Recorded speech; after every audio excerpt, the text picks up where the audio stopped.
చంద్రబాబు గారి ఫోటోలను మార్పింగ్ చేసి సోషల్ మీడియాలో పెట్టినటువంటి వైసీపీ సోషల్ మీడియా విభాగంలో పనిచేస్తున్నటువంటి పుడి శ్రీహరిని అయితే పోలీసులు అదుపులోకి తీసుకున్నారు. వాస్తవానికి ఒక కేసులో కుప్పం కోర్టు బెయిల్ ఇచ్చినప్పటికీ కూడా మరొక దాంట్లో గుంటూరు తూర్పు ఎమ్మెల్యే పెట్టినటువంటి కంప్లైంట్ ఆధారంగా గుంటూరు పోలీసులు నిన్న వెంటనే అదుపులోకి అయితే తీసుకోవడం జరిగింది.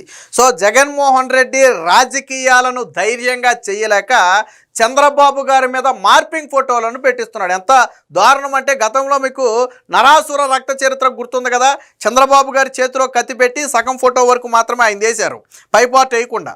కానీ ఇందులో ఏం చేశారు, ఈరోజు ఇక బరి తెగించేశారు. ఎలాగైనా అంటే వీళ్ళకి ఆగట్లేదనమాట. ఈ కూటమి ప్రభుత్వం మంచి కావచ్చు, ప్రజల్లో వస్తున్నటువంటి స్పందన కావచ్చు, పాపం జగన్మోహన్ రెడ్డిని నిద్ర లేకుండా చేస్తుంది. బెంగళూరు ప్యాలెస్లో ఆయన నిద్ర లేకుండా చేస్తుంది.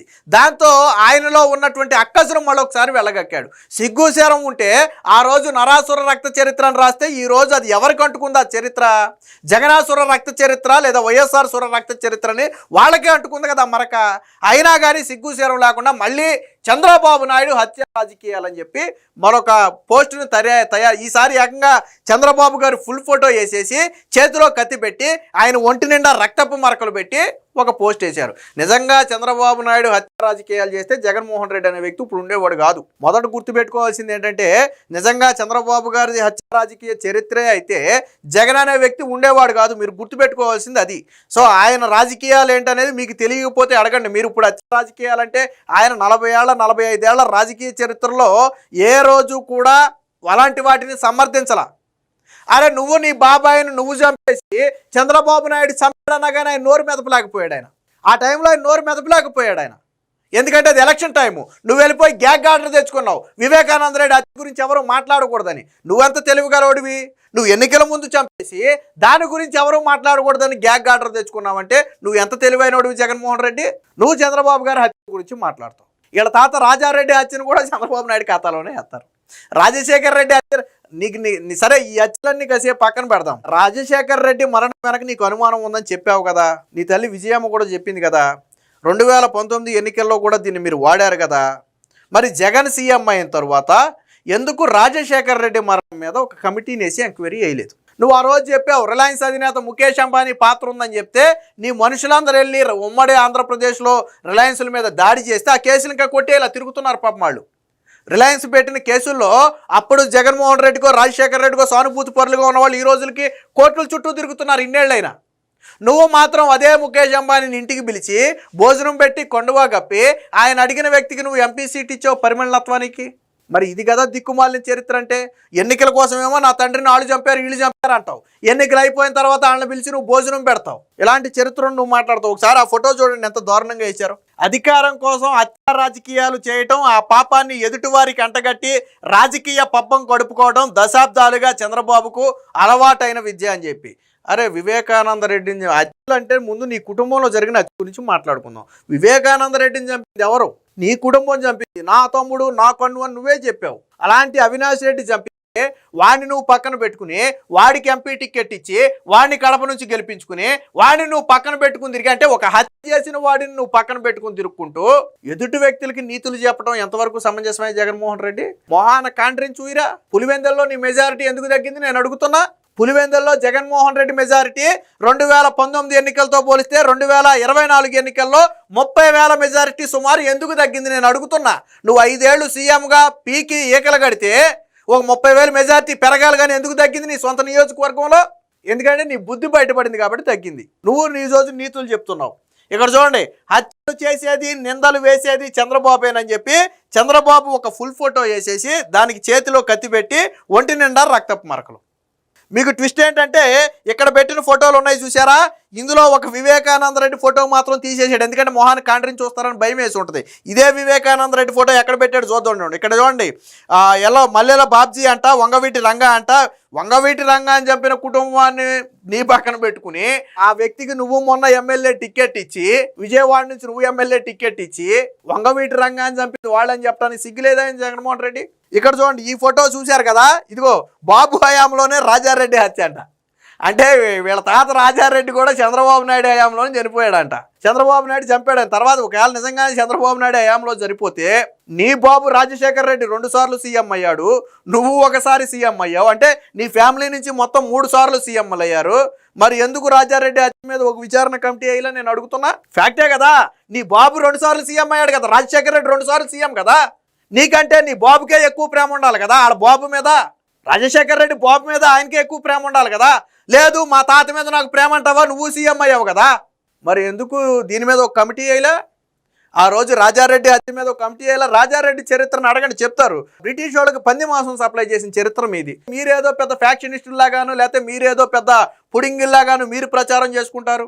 అసలు మీ ఇంటి పేరు ఎలా వచ్చిందో చెప్పండి. నేను జగన్మోహన్ రెడ్డిని అడుగుతున్నా, వైఎస్ అంటే మీ ఇంటి పేరు ఎలా వచ్చింది చెప్పండి. ఆ వైఎస్ అనే పేరుతో ఇంకెక్కడైనా సరే ఫ్యామిలీని చూపించండి. మీ కుటుంబం తప్ప ఆ పేరుతో ఇంకెవరైనా ఉన్నారా? రాజారెడ్డి ఆ కుటుంబం తప్ప ఇంకెవరైనా ఉన్నాడు? ఎందుకు లేరు? అది మీ చరిత్ర. తవ్వితే మీరు తట్టుకోలేరు, నిద్ర కూడా పట్టదు మీకు. ఇక్కడ ఏం చేశాడు? ఇక్కడ చూడండి.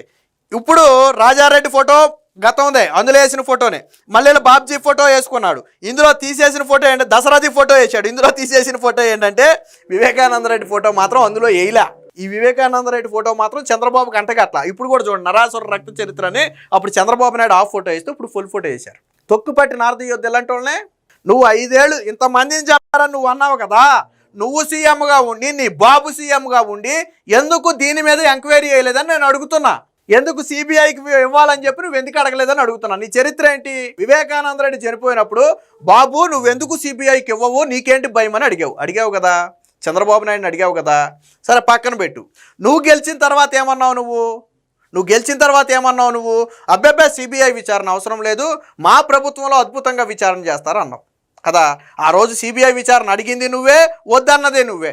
నీ చెల్లి సిబిఐ విచారణ కోసం పట్టుబడితే అవినాష్ రెడ్డి అవసరమైతే ఇంకో 2 కేసులు అవుతే బీజేపీలోకి పారిపోతాడు తప్ప అవినాష్ రెడ్డికి ఊడేదేమీ లేదని చెప్పి నువ్వు నీ చెల్లెలు సునీతతో చెప్పావా లేదా? ఇది కదా మీ దిక్కుమాలిన చరిత్ర. దీనికి సంబంధించి అంటే మరి ఆ పోస్టర్ చేసిన వాడిని ఉత్తినే వదిలేయాలా? ఎందుకు వదులుతారు? సరే, దీని వెనక చేయించింది ఎవడైనా కానీ దానికి ఈరోజు బాధ్యుడిగా ఉన్నటువంటి వ్యక్తి పుడి శ్రీహరి. గతంలో జగన్మోహన్ రెడ్డి సిపిఆర్ఓ కూడా పనిచేశాడు. సో ఇప్పుడు సోషల్ మీడియా విభాగంలో చూసుకుంటున్నాడు.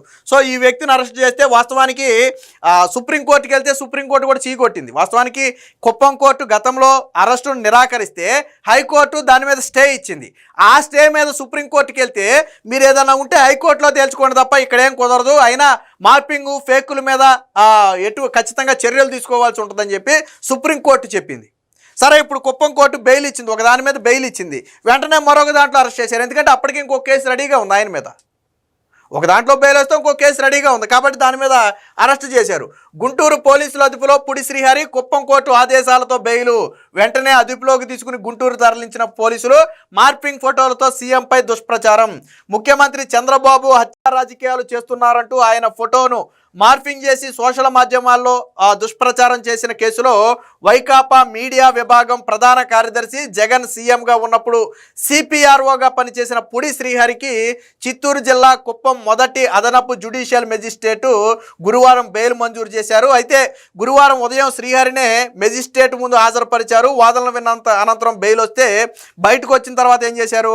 కుప్పం పోలీసులు ఆయన్ను అర్బన్ స్టేషన్కి తరలించి నోటీస్ ఇచ్చారు. అయితే అప్పటికే గుంటూరు పోలీసులు అక్కడికి చేరుకున్నారు. సో దాంతో ఏం చేశారు?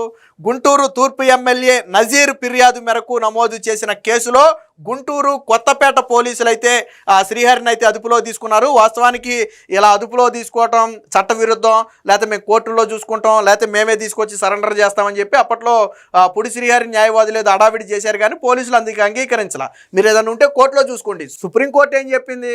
ఇలాంటి విషయాల్లో మేము కలగజేసుకోమని చెప్పింది. ఆల్రెడీ సుప్రీంకోర్టుకి వెళ్ళాడు పుడి శ్రీహరి. హైకోర్టు ఇచ్చినటువంటి ఉత్తర్వుల మీద సుప్రీంకోర్టుకి వెళ్తే సుప్రీంకోర్టు తిరస్కరించింది. అసలు ఆ పిటిషన్ విచారించడానికే తిరస్కరించింది. ఎంత నీచంగా చంద్రబాబు గారి ఫుల్ ఫోటో పెట్టేసి అసలు అక్కడ full photo Jaganmohan Reddy photo, Avinash Reddy ఫోటోలు పక్క పక్కన పెట్టి వేయాలి దాన్ని.